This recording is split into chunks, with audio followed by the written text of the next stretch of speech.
আপনি কি বলতে পারেন যে কোনো বেহায়াপনা অশ্লীলতার সূচনা হয় কি দিয়ে? যে কোনো অশ্লীলতা বেহায়াপনার সূচনা হয় কুদৃষ্টি দিয়ে। অর্থাৎ কুদৃষ্টির মাধ্যমেই মানুষ যে কোনো বেহায়াপনার দিকে পা বাড়ায়, এমনকি জিনা পর্যন্ত পৌঁছে যায় মানুষ।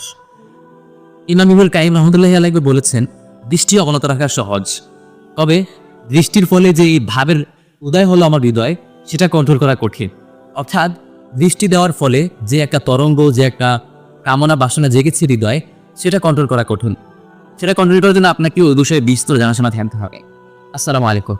আজ কথা বলবো এই বইটা নিয়ে, চোখের জিনা। বইটা প্রকাশ করেছে ফাতিহ প্রকাশন। বইয়ের মোট পৃষ্ঠা সংখ্যা হচ্ছে 64 এবং বইটার প্রচ্ছদ মূল্য রাখা হচ্ছে 115 টাকা। আমি শুরুতে বইয়ের বিষয়গুলো বলে ফেললাম, এবার আমরা যাব মূল আলোচনায়। বইটা 10টা অধ্যায়ে সাজানো হয়েছে। প্রথম অধ্যায় হচ্ছে রবের চিঠি, অর্থাৎ এই অধ্যায়ে লেখিকা কোরআনের অন্তত 30টা আয়াত উল্লেখ করেছেন এই বিষয়ে, অর্থাৎ চোখের জিনা বা অশ্লীলতা, বেহায়াপনা, জিনা, এই বিষয়ে কোরআন থেকে অন্তত 30টা আয়াত লেখিকা উল্লেখ করেছেন এবং চমৎকারভাবে লেখিকা প্রত্যেকটা আয়াতের শেষেই আয়াতের শিক্ষা উল্লেখ করে দিয়েছে। আশা করছি এই শিক্ষাগুলো পড়লে আপনার হৃদয়ে নতুন ভাবের হৃদয় হবে ইনশাআল্লাহ। বইয়ের দ্বিতীয় অধ্যায় হচ্ছে রাসূলের নসিহা। এখানে হচ্ছে নাকি অবস্থা, অর্থাৎ এই যে বিষয় চোখের জিনা বা অশ্লীলতা, বেহায়াপনার, এই বিষয়ে লেখিকা কতিপয় হাদিস উল্লেখ করেছেন এবং হাদিসের শেষে, প্রত্যেকটা হাদিসের শেষেই লেখিকা নতুন একটা চিন্তা আপনার মাথায় ঢুকিয়ে দিবেন ইনশাআল্লাহ। অর্থাৎ নতুন একটা উদয় বা নতুন একটা আসলে হাদিসের শিক্ষাটা কি, সেটা লেখিকা প্রত্যেকটা হাদিসের শেষেই উল্লেখ করেছেন। বইয়ের তৃতীয় অধ্যায় হচ্ছে ইমামগণের নসিহা। এই অধ্যায়েও লেখিকা একই কাজ করেছেন, অর্থাৎ বিভিন্ন ইমামগণের বিভিন্ন নসিহত লেখিকা এখানে উল্লেখ করেছেন, কোট করার পর প্রত্যেকটা নসিহতের শেষে লেখিকা যে নসিহতের শিক্ষাটা আছে মূল, সেটা উল্লেখ করেছেন এবং নতুন একটা চিন্তা সাজিয়ে দিয়েছেন বইটাতে।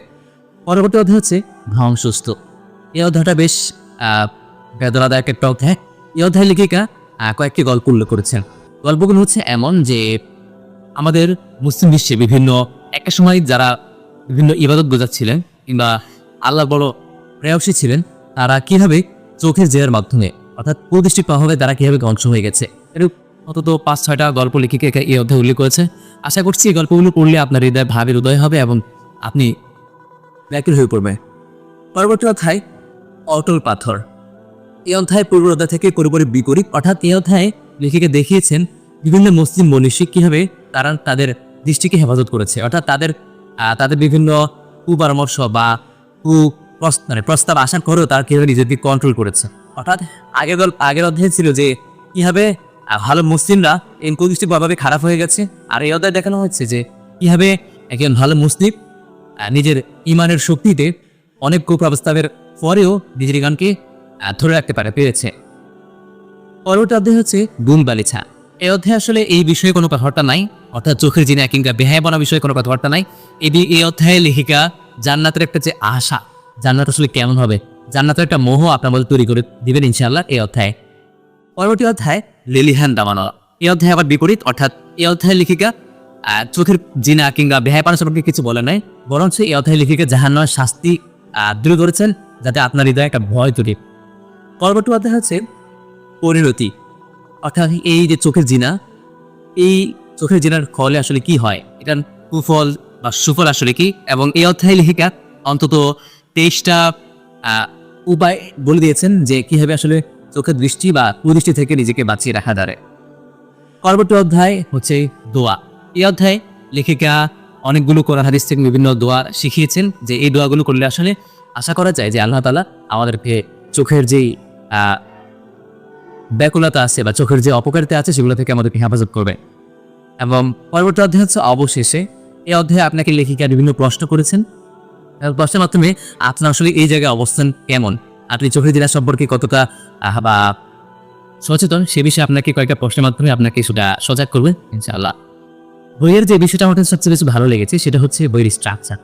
আমরা দেখেছি বইয়ের প্রথম অধ্যায় হচ্ছে কোরআন থেকে বিভিন্ন আয়াত নিয়ে আসছে এই বিষয়ে, দ্বিতীয় অধ্যায়ে হাদিস নিয়ে আসছে, তৃতীয় অধ্যায়ে ইমামগণের নসিহত নিয়ে আসছে, চতুর্থ অধ্যায়ে বিভিন্ন গল্প নিয়ে আসছে যেগুলা ধ্বংসস্তূপ, এবং পরের অধ্যায়ে লেখিকা নিয়ে আসছে যেসব গল্প আপনাকে ইমানি শক্তি বাড়াবে, এবং পরবর্তী অধ্যায়ে লেখিকা জান্নাতের একটা স্বাদ আপনার মধ্যে আস্বাদন করার চেষ্টা করছে, এবং পরবর্তী অধ্যায়ে লেখিকা জাহান্নামের ভয় দেখিয়েছে, এবং পরবর্তী অধ্যায়ে লেখিকা এটার উপায় আপনাকে বাতলে দিয়েছে যে কিভাবে আপনি এই চোখের জিনা থেকে বা কুদৃষ্টি থেকে আসলে আপনি বেঁচে ফিরতে পারবেন।